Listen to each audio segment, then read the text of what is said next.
అయితే అధ్యక్ష రౌడీలు కూడా నేను ఒకసారి పెట్టాను. ప్రజలకు ఇబ్బంది కలిగించే రౌడీలే ఈ రాష్ట్రంలో ఉండకూడదని వాళ్ళని రాష్ట్ర బహిష్కరణ కూడా చేశాం. అలాంటి కఠినమైన చట్టాల ద్వారా చర్యల ద్వారా మనం ముందుకు పోయాం. దానివల్లనే ప్రగతిని సాధించగలిగాం. ఈరోజు కొత్తది ఒకటి వచ్చింది. ఇదేంటో నాకు అర్థం కాలేగా రప్ప రప్ప. అధ్యక్ష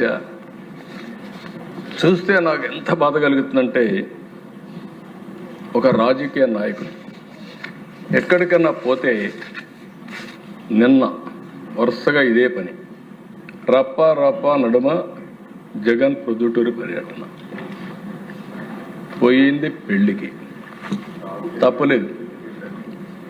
అచ్చినాడుగా చెప్తే చావుకైనా పెళ్లికైనా ఒకటే మంత్రం. వెళ్ళాడు. వెళితే ఏంటి అధ్యక్ష ఇది? ఈయనకి సెక్యూరిటీ ఇవ్వలేదంటారు.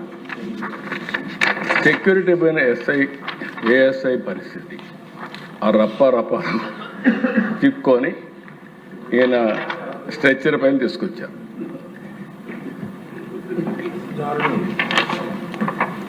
ఇమాజిన్. అంటే ఇక్కడ దేశ నాకు కనిపించేది ఏంటంటే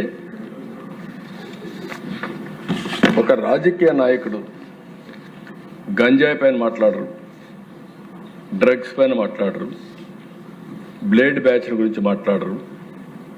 ఇలాంటి వాళ్ళ పక్కన పెట్టుకుంటారు. కడాన నేను నా రాజకీయ జీవితాలు ఎప్పుడు చూడలేదు దేశ. పొట్టేళ్లతో